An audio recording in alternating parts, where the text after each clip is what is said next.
Bienvenue dans Amuser, le podcast qui parle d'art simplement. Je suis Julie Bonneau, je vis à Paris, j'aime l'art, la culture et les musées, et j'ai créé ce podcast pour partager cette passion.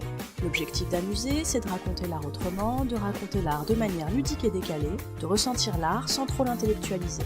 Si comme moi vous aimez apprendre sans faire trop d'efforts, vous êtes au bon endroit. Un nouvel épisode d'Amuser est mis en ligne tous les lundis. Vous pouvez vous abonner à Amuser sur les plateformes iTunes, Spotify, SoundCloud, Stitcher et Podcast France. Vous avez le choix. Je serai ravie de recevoir vos commentaires et suggestions, voire vos 5 étoiles si ce podcast vous plaît. C'est le meilleur moyen d'encourager et de soutenir Amuser. Vous pouvez également me suivre sur les réseaux sociaux, sur Instagram et sur Twitter c'est le compte amuser_fr et sur Facebook et sur la chaîne YouTube sous le nom Amuser. Aujourd'hui, pour cette expo du mois, je vous parle d'une vraie et totale découverte. Je vous parle d'un peintre danois du 19e siècle qui aime beaucoup le gris, les portraits, les portes et les fenêtres. Je vous parle de l'expo Hammershøi au musée Jacquemart-André. Alors franchement, avant d'aller visiter cette expo, je me suis demandé l'effet que ces toiles visiblement un peu austères me feraient. Je vous rappelle que mon dada c'est la couleur, donc j'y suis allée avec vraiment toute ma curiosité. Eh bien je me suis fait cueillir. Je vous explique donc comment vous faire cueillir en 3 étapes par un peintre danois. Première étape, vous retrouvez totalement intrigué par des tableaux énigmatiques. Première salle, vous vous retrouvez devant une toile immense intitulée 5 portraits, et là vous vous dites « mais qu'est-ce » Qu'est-ce que l'expression de ces 5 visages, qui pourraient être 5 tableaux par ailleurs, essaie de me dire? Comment je me sens quand ces personnages me regardent? Je vous jure que je suis restée un moment devant cette toile en essayant de décrypter ces regards. Je m'attendais presque à ce que les personnages bougent ou me disent quelque chose. Deuxième étape, comprendre que le gris et toutes ses nuances peuvent être colorées.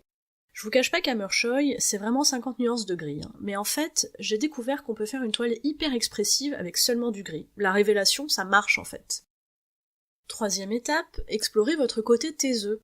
Hammershøi, c'est une peinture de la solitude, de l'introspection.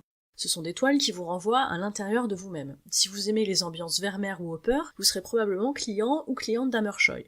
C'est vraiment une peinture qui questionne vos sensations, votre réflexion. Je profite de cette expo consacrée à un peintre qui adorait les portraits pour partager avec vous une info super intéressante que j'ai apprise récemment. Savez-vous que lorsque dans une toile un personnage vous est présenté de dos, c'est pour mieux vous inclure dans le tableau?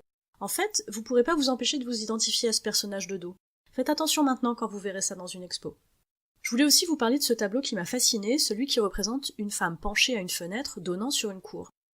Ce tableau, il dénote un peu parmi les portraits d'Hammershøi parce qu'il a des effets presque géométriques. Toutes ces petites fenêtres qui fonctionnent presque en miroir, j'ai trouvé ça complètement dingue.